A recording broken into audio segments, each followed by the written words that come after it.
بسم اللہ الرحمن الرحیم۔ السلام علیکم۔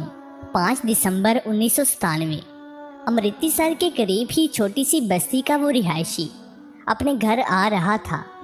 ٹھنڈی شام ہو رہی تھی۔ شام کے ساتھ ساتھ ٹھنڈ کی شدت میں بھی اضافہ ہوتا جا رہا تھا۔ وہ ٹھنڈ سے کانپتا ہوا اپنے گھر کی طرف گامزن تھا۔ گھر جانے کے لیے اسے قبرستان سے ہوتا ہوا جانا پڑتا تھا، پر آج کچھ زیادہ ہی دیر ہو گئی تھی۔ چل رہا تھا کہ اچانک اسے ایسا محسوس ہوا جیسے قبرستان سے کوئی لالٹین لیتا ہوا آ رہا ہو۔ پہلے تو وہ گھبرایا، پھر مزید ہمت کر کے رکا۔ پھر غور سے دیکھنے پر معلوم ہوا کہ جو آ رہا ہے وہ ایک عورت ہے۔ اس نے چاہا کہ اس ٹھنڈ میں اس عورت کے کام آ جائے۔ جیسے ہی عورت باہر نکلی، یہ اس کی طرف بڑھا۔ عورت انتہائی خوبصورت تھی، جسے دیکھ کر پہلے تو وہ سمجھا کہ کوئی گوری ہے۔ اس نے سلام کرنے کے بعد پوچھا کہ آپ اس وقت اس ویران قبرستان میں کیا کرنے گئی تھی؟ اس نے کہا کہ میری والدہ بوڑھی ہیں، ہمارے گھر میں کوئی مرد نہیں، اس لیے میں روز شام قبرستان پار کر کے انگریزی محل میں کام کرنے جاتی ہوں اور ابھی بھی وہیں سے آ رہی ہوں۔ لڑکی کے ایک ہاتھ میں لالٹین اور دوسرے میں بھاری سا تھیلا تھا۔ لڑکے نے مدد کرنے کا کہا تو لڑکی نے بنا کچھ بولے تھیلا اس کے ہاتھ میں تھما دیا اور آگے آگے چلنے لگی۔ رات ہونے کے ساتھ ساتھ سردی بڑھتی جا رہی تھی۔ کم و بیش 30 منٹ تک چلنے کے بعد اس کا گھر آ گیا۔ گھر کیا تھا، بھوت بنگلہ زیادہ تھا، جیسے کوئی 200 یا 300 سال پرانا گھر ہو۔ اور سب سے عجیب بات یہ تھی کہ یہاں اس گھر کے علاوہ اور کوئی دوسرا گھر بھی موجود نہ تھا۔ گھر میں داخل ہوتے اس کی آنکھیں کھلی کی کھلی رہ گئیں، کیونکہ اندر کا منظر ہی کچھ اس طرح کا تھا کہ گھر جیسا باہر سے دیکھ کر کوئی اندازہ لگاتا ہے، اندر سے گھر بالکل اس کے برعکس تھا، جیسے کسی گورے کا کوئی مینشن وغیرہ ہو۔ نفیس فرش، جیسے کسی نے پانی پھینکا ہوا ہو۔ ایک سائیڈ پر bookshelf, dining table, TV, radio, سب کچھ۔ اسے احساس ہوا اتنا سب کچھ ہونے کے باوجود یہ لڑکی کام کیوں کرتی ہے، پر اس نے اگنور کیا۔ رات زیادہ ہو گئی تھی تو لڑکی نے چاہا کہ وہ یہیں رکے، پر اس کے بار بار منع کرنے پر ایک دم سے ساتھ والے کمرے کا دروازہ کھلا اور وہاں سے کوئی بہت ہی ضعیف عمر خاتون باہر آئی۔ لڑکی اور خاتون نے اشاروں میں بات کی اور پھر معلوم کرنے پر پتہ لگا کہ یہ خاتون اس عورت کی وہی بوڑھی ماں ہے۔ خیر، ان کے اصرار کرنے پر میں رک گیا۔ اصل میں جو کہ میری دلی خواہش بھی تھی۔ زیادہ دیر نہ گزری تھی کہ وہ لڑکی کھانے کے ساتھ میرے سامنے موجود تھی، اور اس وقت اس کی موجودہ حالات گزشتہ حالت سے بالکل برعکس تھی، جیسے میرے سامنے آسمان کی کوئی حور کھڑی ہو، اور کھانا بھی لاجواب تھا۔ میں حیران بھی تھا کہ اس ویرانے میں اسے یہ سب کہاں سے مل گیا۔ بس اسی طرح وقت گزرا۔ رات گپ شپ ہو رہی تھی تو ہم دونوں ایک دوسرے کو سمجھنے لگے۔ محسوس ہوا کہ ہم دونوں کی سوچ ایک ہی جیسی ہے۔ مجھے ایسا لگا کہ اسے مجھ میں اور مجھے اس میں انٹرسٹ ہو۔ پھر صبح ہوئی اور میں گھر کو روانہ ہو گیا۔ پھر پورے راستے مجھے اس کی موجودگی کا احساس ہوتا رہا، جیسے میرے ساتھ چل رہی ہو، میرے ہاتھوں میں ہاتھ ڈال کر اس ظالم بلا سے۔ صبح میں ہم دونوں اکیلے دور دور تک کوئی نہ ہو، پر یہ صرف میرا ایک وہم تھا اور کچھ نہیں۔ اگلے دن میں نے جان کر دیر سے نکلا تاکہ اس سے ملاقات ہو، اور ملاقات ہوئی بھی۔ ہم دونوں اسی طرح روز ملنے لگے، بات بڑھتی گئی۔ میں ایک دن اسے نکاح کا کہا۔ پہلے تو اس نے منع کیا، پر میرے پیچھے لگنے پر وہ راضی ہو گئی۔ کچھ ہی دن میں ہماری شادی بھی ہو گئی۔ شادی کی پہلی رات میں اس کا انتظار کر رہا تھا کہ اچانک مجھے ایسا لگا کہ میری کھڑکی کے ساتھ کوئی کھڑا ہو۔ میں جیسے ہی باہر گیا دیکھنے، پر وہاں گپ اندھیرے کے سوا کوئی نہ تھا، اور میں واپس اندر کی طرف چلا۔ گھر میں داخل ہوا تھا کہ کچن میں کوئی چلتا ہوا محسوس ہوا، اور وہاں گیا تو وہاں کوئی اور نہیں، میری زوجہ ہی تھی۔ میں نے اسے جا کر پیچھے سے گلے لگایا اور اس کے کان میں کہا کہ تمہاری ضرورت ابھی اس کچن میں نہیں بلکہ اس کمرے میں ہے۔ وہ مسکرائی اور مجھ سے الگ ہو گئے۔ اس نے کہا کہ اب آپ چلیں، میں آتی ہوں۔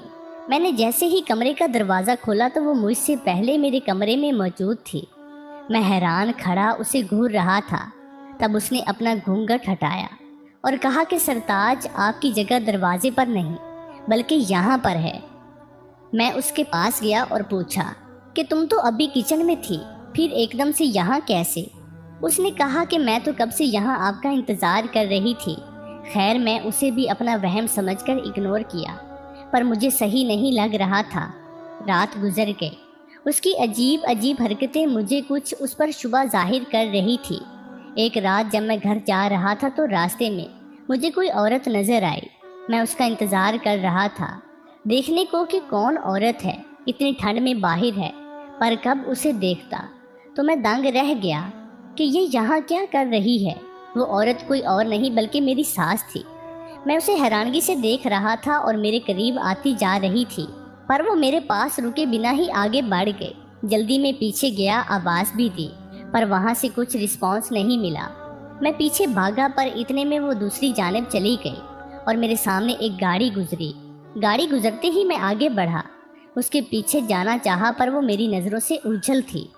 میرے جسم میں سرد لہر دوڑی۔ جو عورت مجھ سے صرف 2 قدم آگے ہو اور وہ ایک دم سے نظروں سے کس طرح اجھل ہو سکتی ہے؟ میں گھبراتا گھبراتا گھر پہنچا اور اپنی بیگم سے سارا معاملہ ڈسکس کیا۔ وہ میری داستان سنتے ہی زور زور سے ہنسنے لگی۔ میں اسے بے وقوفوں کی طرح تکتا رہا۔ پھر اس نے بتایا کہ اس کی امی تقریباً 10 سال سے گھر سے باہر نہیں نکلی۔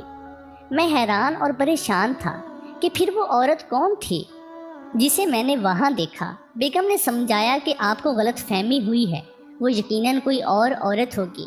میں نے اپنی بیوی کی بات پر اعتبار کرتے ہوئے اپنی آنکھوں کو جھوٹا بنا دیا۔ پھر ہماری زندگی ہنسی خوشی چل رہی تھی۔ ہم دونوں شام میں اکثر باہر گھومنے جاتے، بنا جوتیوں کے ندی کی گیلی مٹی پر گھومتے۔ واپسی میں میں کبھی کبھی اسے گود میں اٹھا کر لاتا۔ میں بہت خوش تھا، اور ہوتا بھی کیوں نہیں، اتنی اچھی ہم سفر سے اللہ نے جو مجھے نوازا تھا۔ زندگی بہت ہنسی خوشی چل رہی تھی کہ اچانک ہی میری زوجہ کی امی کا انتقال ہو گیا، اور مجھے بھی اس بات کا دکھ تھا کہ جب سے اب تک میں نے ان سے صحیح طرح ملاقات بھی نہیں کی تھی، وہ اداس اداس ہی رہنے لگی۔ میں سمجھ سکتا تھا اس کو کہ ماں ہمیشہ ماں ہوتی ہے۔ انسان لاکھ ہنسی خوشی زندگی بسر کر رہا ہو، پر ماں باپ نہ ہو تو ایسی زندگی مزہ نہیں دیتی۔ جن افراد کے والدین یا کوئی ایک اس دنیا سے رخصت ہو گیا تو پلیز میری اس بات کی تصدیق کریں۔ اس کی والدہ کے انتقال کے بعد سے اس میں کچھ عجیب سی حرکات ظاہر ہونا شروع ہو رہی تھی، پر میں سمجھا کہ والدہ کی وفات کی وجہ سے ہو رہا ہو اس کے ساتھ۔ بہرحال میں پھر سے وہی زندگی چاہتا تھا جو ہم دونوں نے ابھی شروع کی تھی، پر میں نہیں کر سکا۔ اس کی عجیب حرکتیں مجھے مشکوک بنا رہی تھی۔ جیسے ایک رات کا ذکر ہے، میں گھر آیا اور میں نے کھانا مانگا۔ اس نے کہا کہ آج نہیں پکایا۔ میں غصہ ہوا، پر پھر خاموش ہو گیا۔ میں باہر اندھیرے میں بیٹھا تھا کہ ایسا لگا جیسے کوئی کسی برتن سے کچھ نکال رہا ہو۔ میں فوراً اندر آیا تو دیکھا وہ دیگچی سے گوشت نکال کر کھا رہی تھی۔ میں فوراً غصے سے اس کی طرف لپکا اور اس پر شروع ہو گیا کہ ابھی تو کھانا نہیں تھا، پھر یہ گوشت کہاں سے آیا، اور تم یہ کچا گوشت کیوں کھا رہی ہو؟ اس نے مجھ سے برتن چھینا اور میری آنکھوں میں آنکھیں ڈال کر کہا، یہ آپ کے کھانے کا نہیں ہے، اور برتن لے کر میرے سامنے فرش پر بیٹھ کر کچا گوشت کھانا شروع کر دیا۔